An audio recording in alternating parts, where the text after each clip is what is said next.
आपल्या सर्वांचे महायुतीचे शिरूर लोकसभा मतदारसंघाचे अधिकृत उमेदवार शिवाजीराव आढळराव पाटील, देवेंद्रजी शहा, विष्णू काका हिंगे पाटील, बाळासाहेब बेंडे पाटील, शरद बुटे पाटील, सगळे पाटील पाटील पाटील,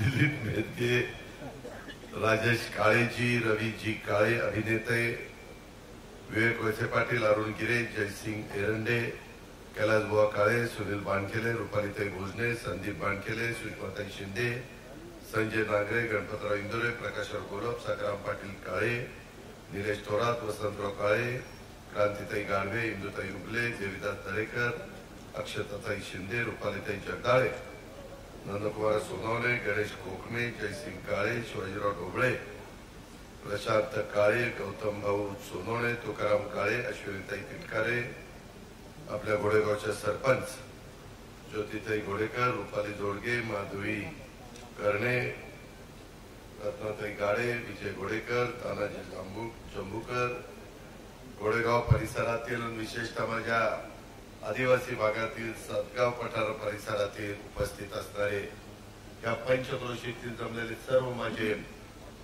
मतदार बंधू भगिनी, इरफान शेख,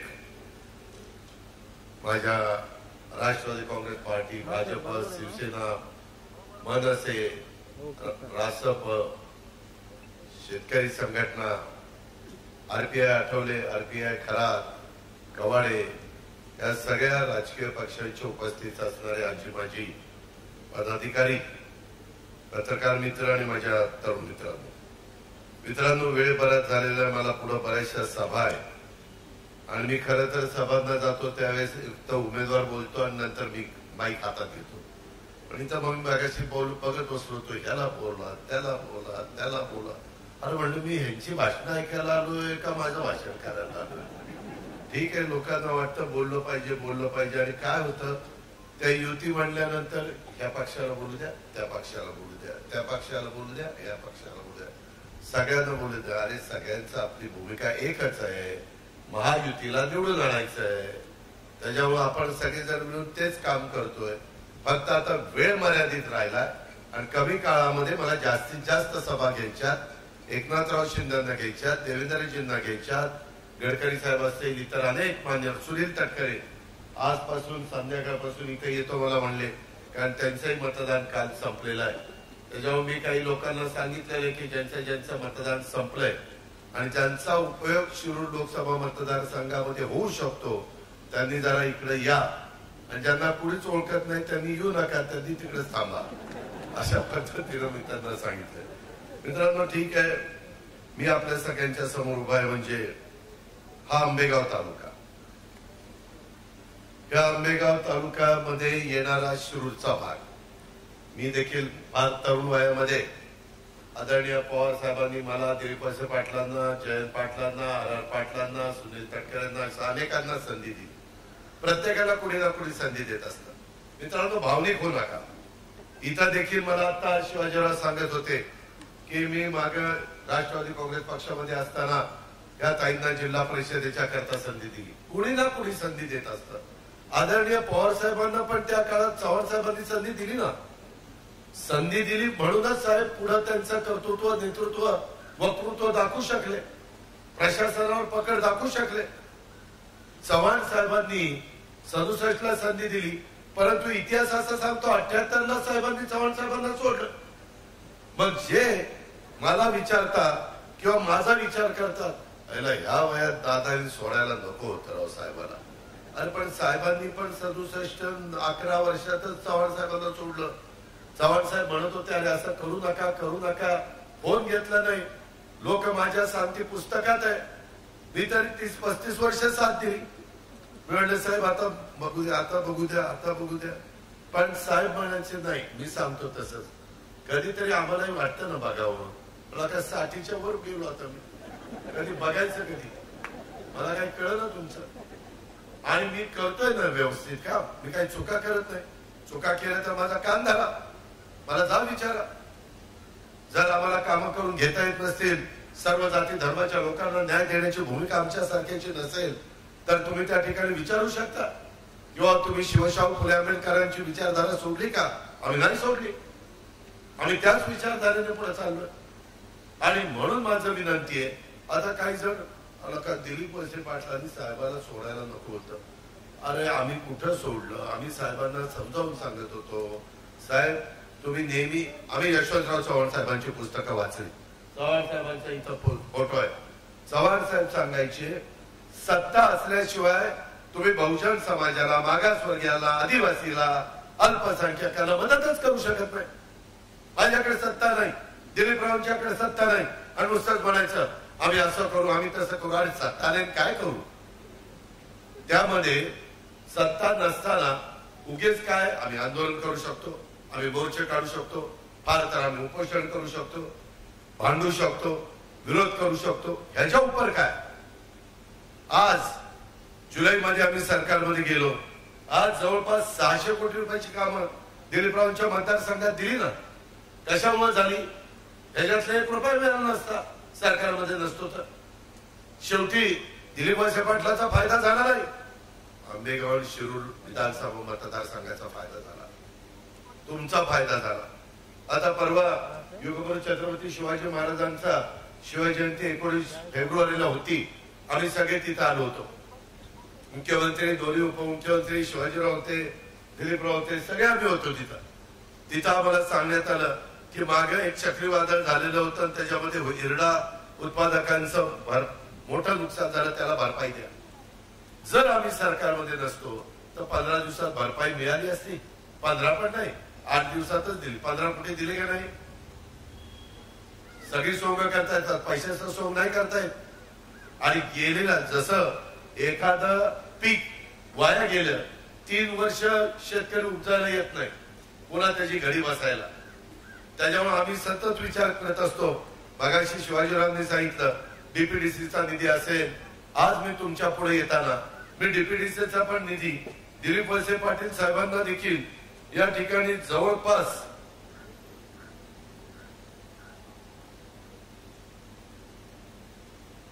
68 कोटी रुपये त्या ठिकाणी डीपीडीसी मध्ये मी त्यांना दिले.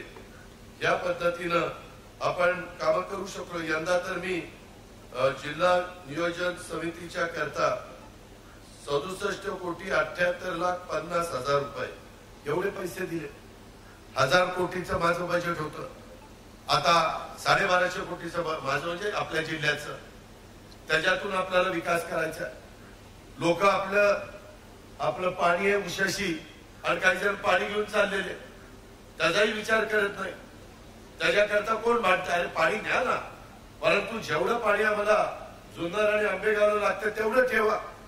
वर बोगदा काढा आणि ओव्हरफ्लोचं पाणी घेऊन जावा. परंतु तुम्ही खाल्लं बोगदा काढला की आम्ही काय उन्हाळ्यामध्ये ठोठो चुना लावून बोंबलत बसावं काय करावं काय? याचा विचार काहीतरी करता की नाही? अरे बाबांनो, तुमच्या अंगात किती पाणी असेल तर धरणात पाणी नसेल तर काय करू शकत नाही शेतकरी.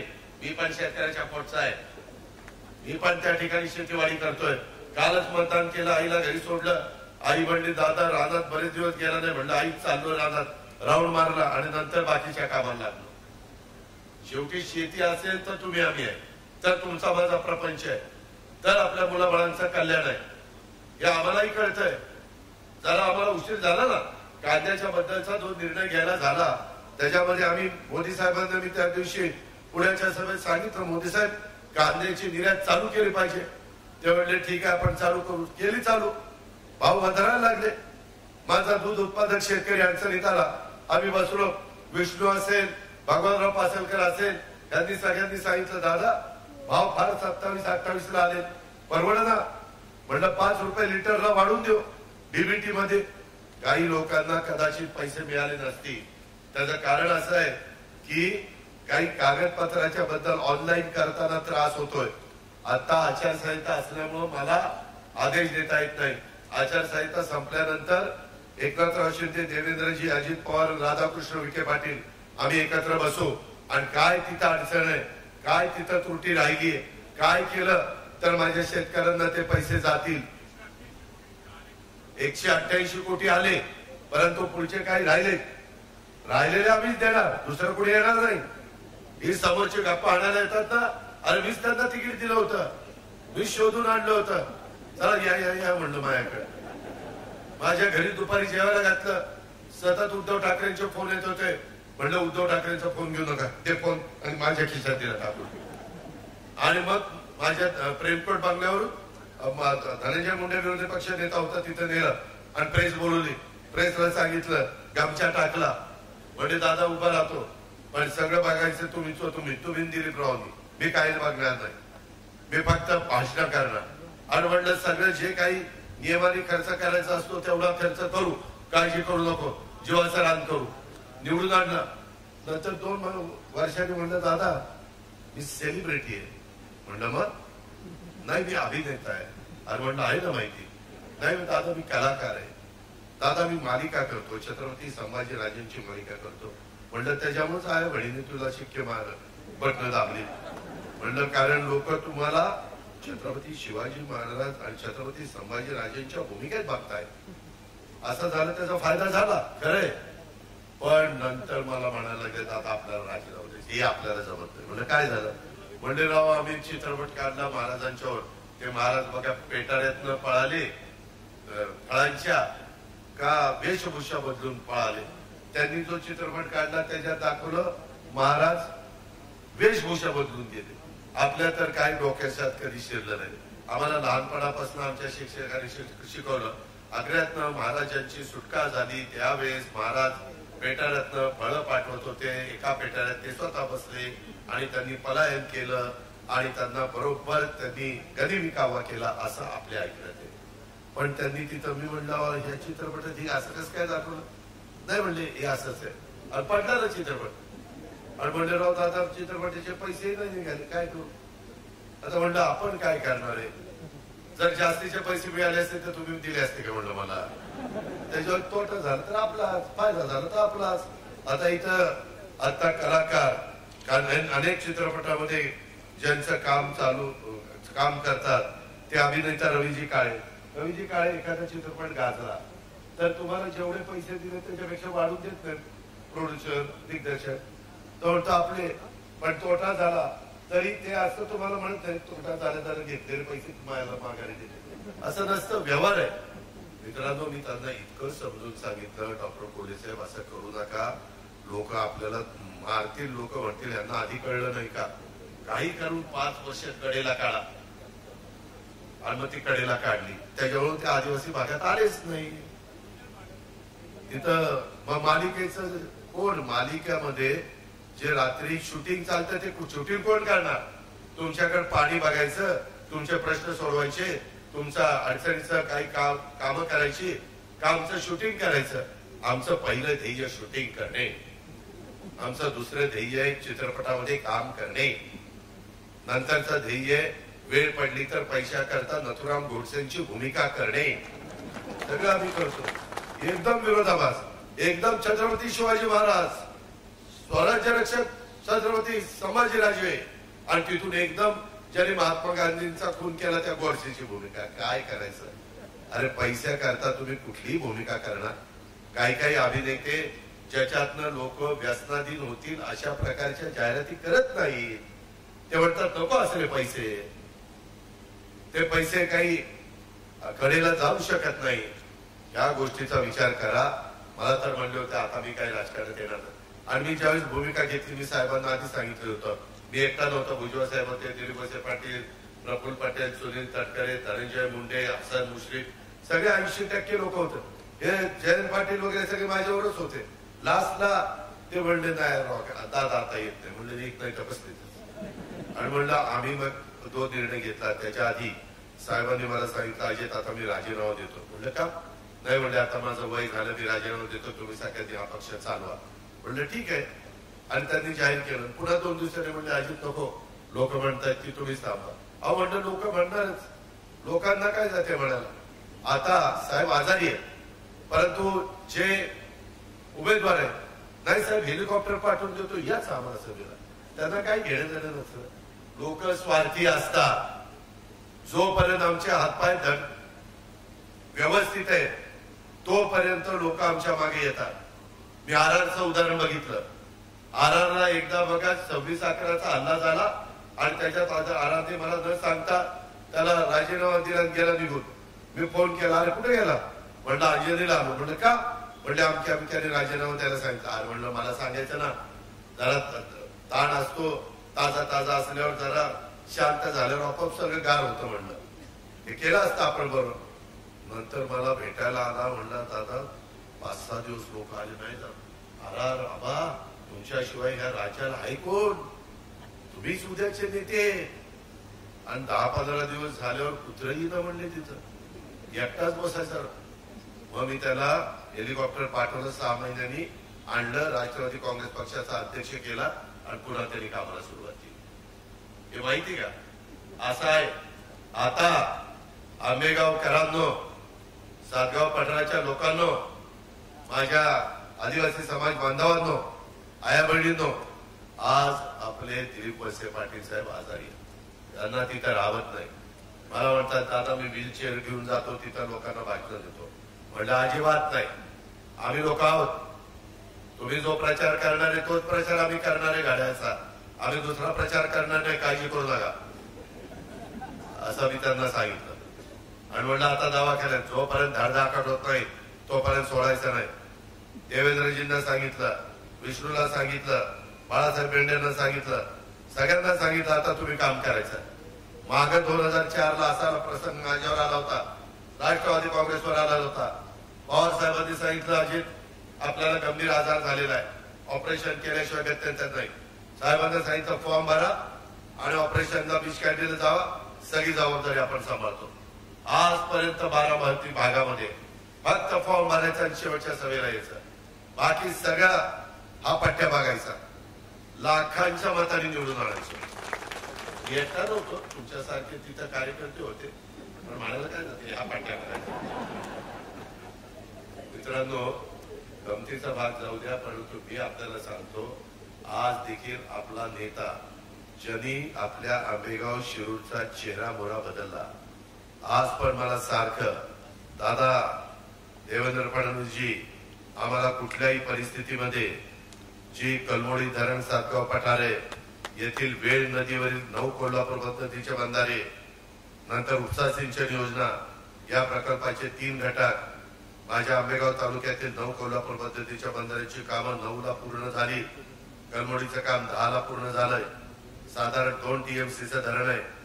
माझ्या राजगुरुनगर तालुक्यातल्या पहिल्या टप्प्यामध्ये उपसा सिंचन योजनेमध्ये 32 आणि 8 40 4,500 एकर आणि तिसऱ्या टप्प्यानंतर आंबेगाव तालुक्यातलं साधारण 3,000 7,500 एकर एवढं सिंचन क्षेत्र मूळ प्रकल्प अहवालाप्रमाणे आहे.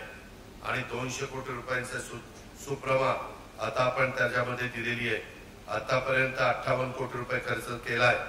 परंतु दिलीप वळसे पाटलांना जसं त्यांच्या गावामध्ये पाणी द्यावंसं वाटतं, तसं खेडचे आमदार दिलीपराव मोहिते पाटील त्यांनाही वाटतं.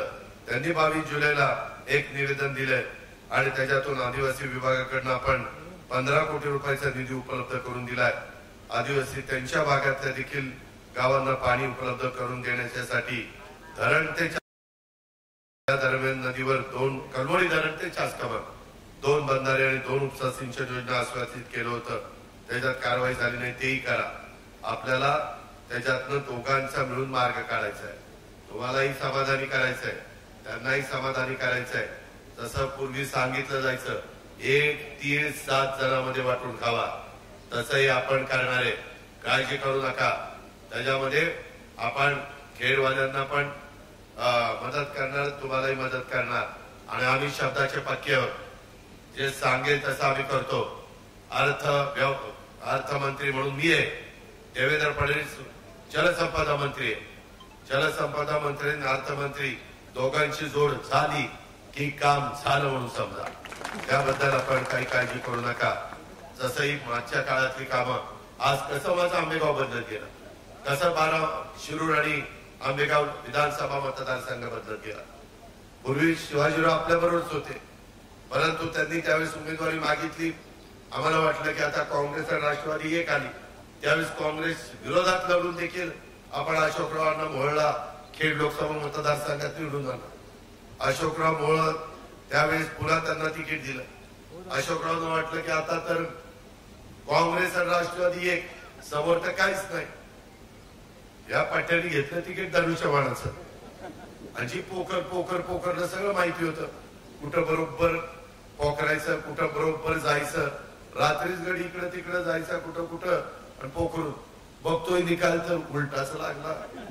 शिवाजीराव पाटील म्हणाला, अण्णाला म्हणलं अण्णा कसो आलो का दादा, असं कसं काय झालं, आता झालं काय, बट शिक्के मारले तेव्हा शिक्के मारत होते, शिक्के मारले झालं. म्हणलं करणार काय, शेवटी निवडणूक पडल्यानंतर काळजी न लागवायची असते. उगेच असं तसं बघून चालत नाही. आज तुमच्या इथं अनेक प्रकारे कोल्हापूरचाही बंधारे झाले, तुमचा भीमाशंकर सहकारी साखर कारखाना उत्तम चाललाय, राज्यात एक पहिला 5 मध्ये येतोय. शरद बँक तुमची उत्तम चाललेली आहे, तुमच्या संस्था चांगल्या चाललेल्या आहेत. आता मी शिवाजीराव पाटलांच्या तिथं हेलिकॉप्टर उतरवलं त्यांच्या ग्राउंडवर शाळेच्या, ती शाळा त्यांची उत्तम चाललेली आहे.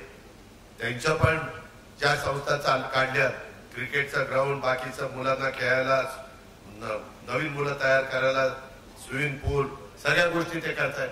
माझ्या आदिवासी भागातली मुलं तरबेज असतात, चलाक असतात, त्यांना ट्रेनिंग दिलं की ते नंबर्स काढतात. ती आपली कल्पना ह्याची नाशिकची ती आदिवासीच ना, ती पहिली आली ना. अशा बऱ्याच मुलांना ट्रेनिंग देण्याची गरज आहे आणि ते आपण सगळे करतोय. आपण इथलं इंजिनिअरिंग कॉलेज असेल, बाकीच्या सगळ्या शिक्षण संस्थांचं जाळं तुमच्या इथं उभं केलं. राज्य सरकारचा निधी मोठ्या प्रमाणात तुमच्या विधानसभेमध्ये देण्याचं काम केलं. आरोग्याच्या सुविधा तुम्हाला दिल्या. त्यावेळेस मला कोरोनाच्या काळात मला वाटतं 6 कोटी मागितले, 12 कोटी मागितले होते, 12 कोटी मी दिले. का तर माझे आंबेगाव तालुक्यातले लोक आजारी पडू नये, पडले तर उपचार करता यावे, कोरोनात बाहेर निघावे, ही आमची भावना. आम्ही कुठेही कमी पडलो नाही. आता इथून पुढच्या काळामध्ये देखील आपल्याला अजून काही चांगली कामं करायची. मित्रांनो, जसं दिलीप वळसे पाटील आज आजारी आहेत, तुमची जबाबदारी वाढली, कार्यकर्त्यांची वाढली, मतदारांची वाढली, आई वडील तुमची पण वाढलेली. त्याच्याकरता मी सांगतो, आम्ही बारामतीमध्ये लोकसभेला कुणी आम्ही उमेदवार उभा करू, लाखाच्या आत मी कधी लीड द्यायचो. मी तर विधानसभेला 1,68,000 सगळ्याचे डिपॉझिट जप्त करायचो, मी नाही मतदार करायचे. असलं आपल्याकडे काम आहे का, तर आम्ही लोकांची कामं करतो. तुमच्याकडे पण ह्या दोघांनी कामं केली. आता ही दोघं एकत्र आहेत. मागे तुम्ही काय करायचा, आढळराव चालवायचा लोकसभेला आणि विधानसभेला चालवायचा दिलीप रावला. दोन्ही आपली सगळ्या डगरीवर आपले पाय. आता तर एकाच बाजूला आहे. आता तर समोर काय करायचं कारणच नाही, समोरच्या बटनाचा विचारही करण्याचं कारण नाही. कारण त्यांनी 5 वर्षामध्ये काय केलं, आपली पुणे आणि नाशिक रेल्वे पण केली नाही. आपली वाहतुकीची कोंडी सोडवण्याच्या करता नॅशनल हायवेच्या निमित्तानं जी कामं करायला पाहिजे होती ती केली नाही. मी आता टीका केली की मला लोकांना दाखवतात, एवढी पत्र दादांना दिली पण दादांनी मला पैसे दिले नाही.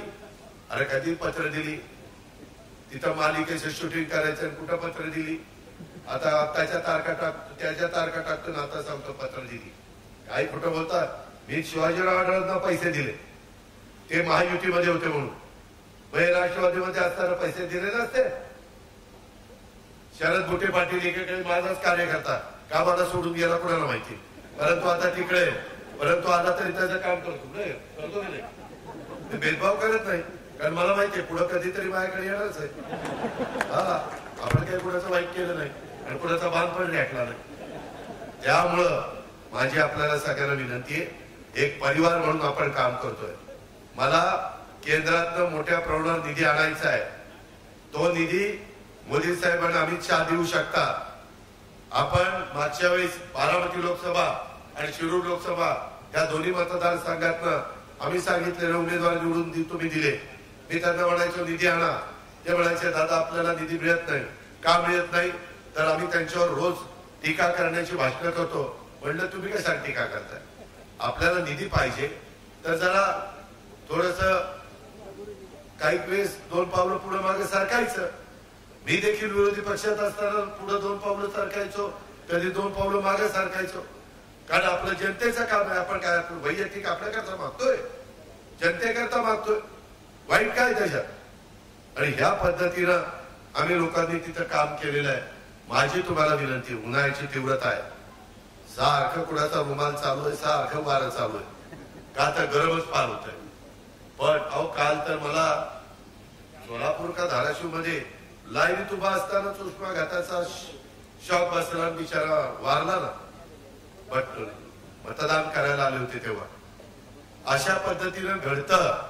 काळजी घ्या, पाणी प्या, दुसरं काय पिऊ नका. त्याच्यामध्ये आपल्या आरोग्याला पाणी चांगलं असतं आणि त्याच्यातून तुमचं आरोग्य चांगलं ठेवा. राहिलेले 2-3 दिवस 4 दिवस अफवांच्यावर विश्वास ठेवू नका. काही जण भावनिक करतील. मी माझ्याही बारामतीकरांना शेवटपर्यंत सांगत होतो. तिथं शेवटच्या सभेत आमचे पुतणे रडलेच. म्हणलं का रे तुला आत्ताच रडायचं आठवलं? इतके दिवस नाही रडणं आठवलं? हे असलंच. रडून प्रश्न तुमचे सुटणार नाही. गलमोडीची कामं रडून होणार नाही. राजकारण करताना रडून राजकारण करायचं नाही. आलेला कार्य करूनच राजकारण करायचं असतं. ही गोष्ट तुम्ही लक्षात घ्या. त्याच्यामुळं काही जण वेगवेगळ्या प्रकारचा प्रचार करतील. मला काही झालं तरी आता काही दिलीपरावांनी पण मोठे ज्यांना संधी दिली कारखान्याचा मार्केट कमिटीला, ती पण तिकडे निघून गेला. त्याला आता वाटायला लागलं उद्याचे ते आमदारच. आणि आता आमच्या समोरच्या पार्टीचे जे येणार नाही त्याला म्हणतात ये ये, आणि त्याला म्हणतात तुला आमदारकी, तुला आमदारकी. मी इंदापूर तालुक्यात 3घांना सांगितलं त्यांनी आमदारकी. मी 3घांना वेगवेगळे घेतलं आणि स्पीकरवर फोन लावला. म्हणलं काय रे तुला काय सांगितलं? म्हणले आपल्याला आमदारकीचा शब्द दिलाय. तर दुसऱ्यानं म्हणलं ऐक ऐक साले ऐक. नंतर त्याला 3ऱ्याला घेतला. म्हणलं काय रे काय झालं? साहेब दादा मला आमदारकी देणारच आहे. ते म्हणले तुझीच आमदारकी. झालं 3घं तर उतारे पडलेच तिथं. म्हणजे ही बघ असलंय. ज्यावेळेस वेळ येते ना माणूस कशालाही हो म्हणतो. तू म्हणशील ती पूर्व दिशा, इकडं हा ही पूर्व. असं नसतं. आम्ही खोटं बोलणार नाही. आम्ही वेगवेगळ्यांना संधी देऊ, तुम्ही काळजी करू नका. परंतु आपला नेता दिलीप वळसे पाटील हे आज दवाखान्यात आहे. दिलीपरावांना कळलं पाहिजे की साहेब तुम्ही आमच्यावर इतक्या आतोनात प्रेम केलं. आमच्या शिरूर आणि आंबेगाव विधानसभा मतदारसंघाचा असा विकास केला, असा कायापालट केला, हे आम्ही विसरू शकत नाही. आणि त्या पद्धतीनं मशीनवर जाल पाहिल्या त्यावेळेस ते डोळ्यासमोर आणा. दिलीपरावांनी केलेली कामं, आम्ही पण आमच्या परीने केलेली कामं, आणि उद्याच्या काळात कोण काम करणार आहे? उगवता सूर्य कुठे ती बघा. आणि त्या पद्धतीनं पहिलंच बटन त्या घड्याळाच्या समोरचं दाबायचंय. ती दाबा. यांचं एकदा दोनदा तीनदा झालं, चौथ्यांदा आपणच पाडलंय. परंतु चौथ्यांदा आता आपल्यालाच निवडून आणायचंय. सावकार मारायला निघाले शिवाजीराव. त्याकरता तुमचं पवित्र मत, माझी हात जोडून विनंती आहे, तुम्ही कामाच्या बद्दल काय काळजी करू नका. खूप चांगल्या आम्हाला पाणी सुद्धा प्यायला नाही. काय एक मिनिट गोळा घातला होता का कारण काय? अहो साहेब मी याच्याबद्दल बोललो. साहेब बोललो मी, आपण ऐकलं नाही माझं.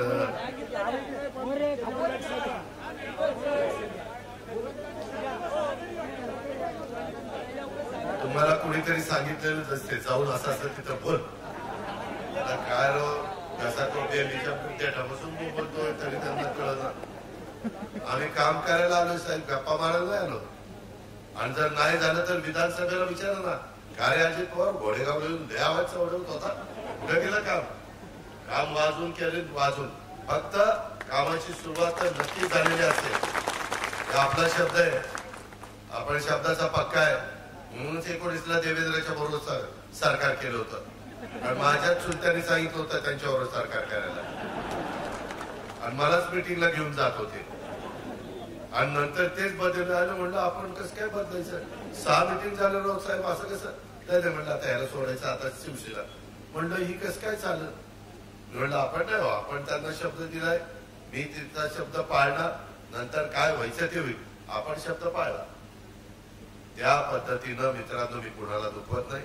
आता काल मी माझ्या आईला मताला घेऊन गेलो, काय नुसत्या टीव्हीला बातम्या, दादांनी आईला मताला घेऊन. अरे साल्यानो, माझी आई मीच नेणार का तुम्ही नेणार आहे? जिनं मला तिच्या पोटी मी जन्माला आलो ती माझी आई आहे. ती मला म्हणली आजी तू मताला जा, नेहमीच मी देतो, या वेळेस पण मी नेलं. ती म्हणली मी तुझ्यावरच मताला येणार, आली मताला. तरी दादांनी ह्याच्यात राजकारण आणलं. अरे कसं राजकारण आणलं? तुझ्या घरात आई वडील असल्यानंतर तू मताला घेऊन जात नाही का? हाताला धरून देत नाही का? हे सगळे नौटंकी हो, यांचा काही विचार करू नका, यांना काही घेणं देणं नाहीये. दिलीप वळसे पाटील, शिवाजीराव आढळराव, आमची महायुती, आम्ही सगळेजण तुमचे प्रश्न सोडवण्याच्या करता खूप काही प्रश्न त्या ठिकाणी आहेत. विशेषतः भीमाशंकर अभयारण्याचा प्रश्न केंद्राच्या माध्यमातून सोडवावा लागेल. आम्ही शिफारस करू, केंद्रामध्ये शिवाजीराव आढळराव पाटील तिथं फॉरेस्ट मिनिस्टरला भेटतील, त्यांचं जरा कमी पडलं तर आम्ही पण तिथं रेटा लावू आणि त्या पद्धतीनं करून घेऊ. धरणाच्या आतील बाहेरील प्रश्न सोडवले जावेत. याच्यामध्ये मदत पुनर्वसन खातं आणि भाईदास पाटील आपल्याच राष्ट्रवादीकडे, त्यांना बोलू आणि आपले काही धरणाच्या आतले बाहेरचे प्रश्न असतील तर ते पण आपण त्या ठिकाणी सोडू. त्याला निधी लागणार असेल तर निधीच्याही बद्दल आपण मुख्यमंत्र्यांशी बोलू. आपला हजरत अलीचा दर्गा, आपलं मागं हरिश्चंद्र महादेव देवस्थान, त्याही संदर्भामध्ये लोकांची श्रद्धा आहे, लोकांच्या भावना आहेत. जिथं लोकांची श्रद्धा असते, जिथं लोकांच्या भावना असतात, तिथं आपण हायगाई करत नाही. फक्त तुम्ही कुठलाही जातीपातीचा नात्यागोत्याचा विचार करू नका. इथं सर्व धर्म समभाव. आपल्या नवी स्वराज्याची स्थापना महाराजांनी केली, जरा बाजूला महाराजांनी केली. त्याच्यामध्ये महाराजांनी 18 पगड जाती 12 बलुतेदारांना एकत्र घेऊन त्या ठिकाणी हिंदवी स्वराज्याची स्थापना केली आणि त्याच रस्त्याने आम्ही पुढे चाललेलो आहे. 35 लाख निधी दिला का द्यायचा? हा, यावेळेस मी अल्पसंख्याक विभागाला माझ्या अल्पसंख्याक सहकार्यांना सांगू इच्छितो, मी मौलाना आझाद महामंडळाचं भागभांडवल 1000 कोटी रुपये आम्ही महायुतीनं केलं, एकनाथराव देवेंद्रजी मी. त्याच्यानंतर आम्ही तिथं कर्ज प्रकरण करण्याच्या करता काही त्रुटी होत्या, जसं दुधाचं बिल मिळालं तुम्हाला त्रास होतोय अनुदान, तसं त्या त्रुटी सगळ्या दूर केल्या. कॅबिनेटला निर्णय घेतला, आता त्याही वर्गाला त्याच्यातनं मदत होईल. वक्फ बोर्डाच्या जमिनी कुणी लाटत होतं, त्याच्यामध्ये पण काही दुरुस्त केली. काही ठिकाणी दफनभूमीला वॉल कंपाऊंड, कुठं दर्ग्यासाठी काही मदत, अशा प्रकारे यंदा आपल्या राज्यामध्ये मोठ्या प्रमाणात अल्पसंख्याक विभागाला मदत केलेली आहे. मनसरला 3.5 कोटी रुपये दिले. झालं आम्ही करतोय, बाकीचे नुसतेच आमच्या नावाने शंका फोडतात की हे देणार नाही. आम्ही सगळ्यांना देतो आणि पुढेही देणार, त्याच्याबद्दल काही काळजी करू नका. परंतु त्यांच्या खोट्या नाट्या प्रचाराला बळी पडू नका. जे देतात, काँग्रेसवाल्यांनी इतके दिवस अल्पसंख्याकांची फक्त मतं घेतली, बाकी काही दिलं नाही, नुसतं तोंडाला पानं पुसायचं काम केलेलं आहे. मगाशी आमचे आरपीआयच्या नेत्यांनी सांगितलं बोलत असताना, आता आमच्या मागासवर्गीयात संविधान बदलणार. अरे नरेंद्र मोदी साहेबांनी संविधान दिन सुरू केला, तुम्ही तर बाबासाहेब आंबेडकरांचं संविधान घेतलं, घटना घेतली आणि नंतर निवडणुकीला उभे राहिल्यावर काँग्रेसवाल्यांनी बाबासाहेबांना पराभूत केलं, बिनविरोध निवडून नाही दिलं. काय केलं असतं यांचं? बिनविरोध दिलं असतं तर एवढा हुशार माणूस, कर्तबगार माणूस होते ना ते. निवळ वापरून घ्यायचं, नंतर सोडायचं, अशा प्रकारची या समोरच्यांची नीती आहे. त्यांचा अजिबात विचार करू नका. माझ्या आंबेगाव तालुक्यामध्ये पांडवदरा, लपा योजना, निगोटवाडी, तिथं पण प्रशासकीय मान्यता आपण 17 कोटी 25 लाख रुपयाची दिलेली आहे. त्याच्यामध्ये साधारण 912 घनमीटर पाणी साठा होणार आहे आणि 200 हेक्टर म्हणजे 200 हेक्टर आणि 500 एकर जमीन सिंचनासाठी येणार, ओलीच्या खाली येणार आहे. त्याचा कार्यारंभ 10/2/23 ला आदेश मेसर्स पाटील कन्स्ट्रक्शन पुणे त्यांना दिला गेलेला आहे. वन खात्याचं एनओसी प्रमाणपत्र मिळण्याचा प्रस्ताव मिळाल्यानंतर कामाला सुरुवात होणार आहे. वर्क ऑर्डर वगैरे सगळं झालंय.